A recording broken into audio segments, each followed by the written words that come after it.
सनी देओल की हालिया फिल्म गदर 2 तूफान मचा रही है, यानी बॉक्स ऑफिस पे ऐसा भूचाल लेकर आ गई है जिसे लाने का दम बड़ी बड़ी फिल्मों ने भरा है पहले भी, लेकिन वो ला नहीं पाई।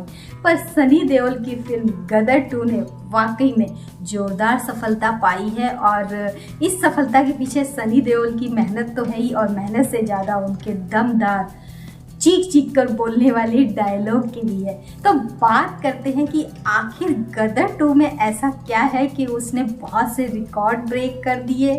उसने पठान जैसी सफल फिल्म का रिकॉर्ड तो ये चुटकियों में तोड़ दिया।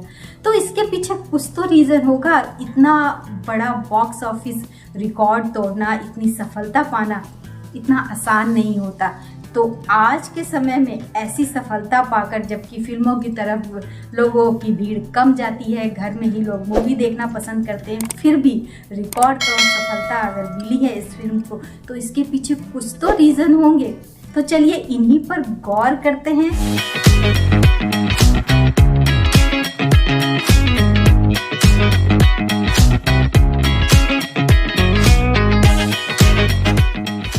किसी भी फिल्म की सफलता का राज 3 बातों पे छुपा होता है। या तो कहानी दमदार हो, या फिर उसके डायलॉग्स या संवाद जोरदार हो, या फिर गाने शानदार हो, यानी म्यूज़िक ऐसा हो जो लोगों की ज़ुबान पे चढ़ जाए।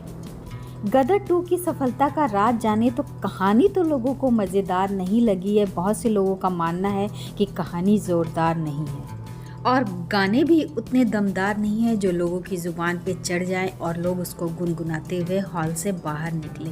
तब तो फिर एक ही कारण बचता है, वो है डायलॉग, यानी कि संवाद जोरदार हैं, तभी इसके लिए तालियां मिली है। लोगों ने खड़े होकर डांस किया है, तालियां बजाई है। तो चलिए उन शानदार, जानदार, दमदार डायलॉग्स पर नज़र मारते हैं जिनकी वजह से गदर 2 को इतनी भारी सफलता मिली है।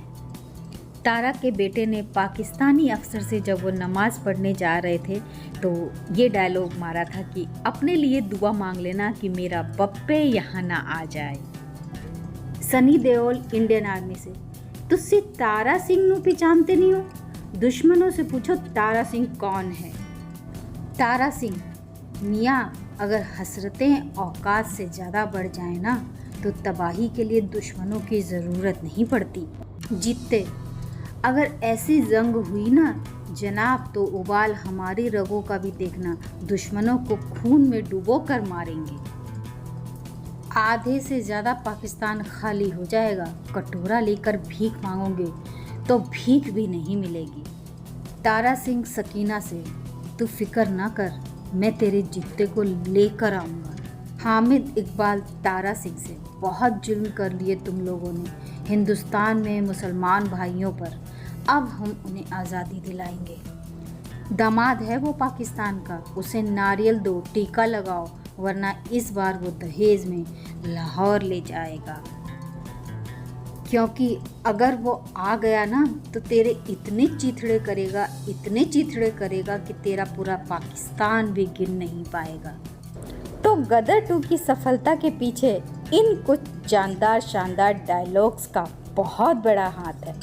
तो देखा आपने, सनी देओल की फिल्म ने यानी गदर 2 ने सफलता हासिल की। इसके पीछे उस फीलिंग को बाहर निकालने की कोशिश थी जो कि हर इंडियन के दिल में होती है, यानी पाकिस्तान को लेकर उनकी जो फीलिंग्स होती है, चाहे वो इंडिया पाकिस्तान का क्रिकेट मैच हो या फिर कोई और तरीके से उनके बीच में मुकाबला होता है, तो उसको लेकर जो जिज्ञासा, जो जोश, जो जुनून होता है, उसी जुनून को भुनाने के लिए गदर 2 ने एक कदम आगे बढ़ाया है। और शायद उसकी सफलता के पीछे भी यही रीज़न है कि यहाँ पर किसी और देश का नहीं, पाकिस्तान का नाम आ गया है। और जब पाकिस्तान की बात आती है तो हर इंडियन इमोशनल हो जाता है और सपोर्ट में आगे बढ़ जाता है। तो गदर 2 ने सफलता इसलिए पाई है कि उसने हर भारतीय के दिल की उस कमज़ोर नस को छुआ है जिस पर जरा सा भी दबाव पड़ता है तो जनता तड़प उठती है। तो इसी तड़प ने ही गदर 2 को सफलता दिलाई है। अब OMG 2 की बात करें तो नो डाउट मेरी राय तो यही है, क्योंकि मैंने ये दोनों ही फिल्में थिएटर में देखी हैं और मुझे ऐसा लगा कि गदर 2 से ज़्यादा कहीं एजुकेशनल वे में देखा जाए, स्टोरी वे में देखा जाए, या फिर एक आजकल का जो दौर है, जो न्यू जनरेशन, जो यूथ जिस प्रॉब्लम से गुजर रही है, जिस टॉपिक को जल्दी कोई हाथ नहीं लगाना चाहते हैं, उसको लेकर वो फिल्म आई है। ऐसी कोशिश करना भी अपने आप में एक बहुत बड़ी बात है, और हिंदी सिनेमा अगर ऐसी कोशिशें करना शुरू कर रहा है तो आगे आने वाला हिंदी सिनेमा वाकई में बहुत प्रगतिशील होगा। और मेरी पर्सनल राय यही है कि स्टोरी के मामले में देखा जाए तो मैं गदर 2 के बजाय OMG 2 को ज़्यादा मार्क्स दूंगी।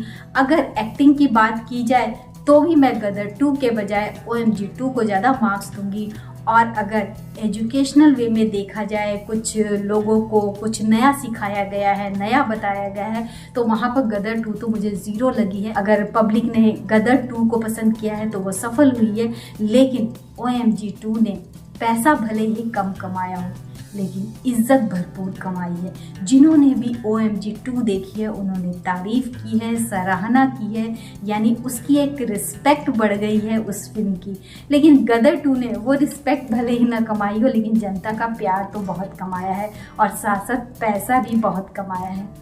तो फिल्में हैं, लोग इनको मनोरंजन के लिए ही देखने जाते हैं, लेकिन वो कैटेगरी थोड़ी सी अलग है जो फिल्म को थोड़ा सा मोटिवेशनल वे में देखने जाती है, कुछ सीखने के पर्पज से देखने जाती है, लेकिन इनका रेशो बहुत ही कम है। 70 to 80% लोग केवल इंटरटेनमेंट के लिए फिल्म देखने जाते हैं। कहते हैं एंटरटेनमेंट एंटरटेनमेंट एंटरटेनमेंट, और जब बात केवल थोड़ा सा नॉलेजेबल टाइप की फिल्म होती है तो उसको बहुत ही एक अलग कैटेगरी के लोग देखना पसंद करते हैं। तो यहाँ पर यही फ़र्क दिख गया है। OMG को 30% उन शिक्षित लोगों का, उन प्रगतिशील लोगों का प्यार मिला है जो ऐसी फिल्मों को देखते हैं, सपोर्ट करते हैं, ऐसे टॉपिक्स को चाहते हैं कि पब्लिक के सामने आए।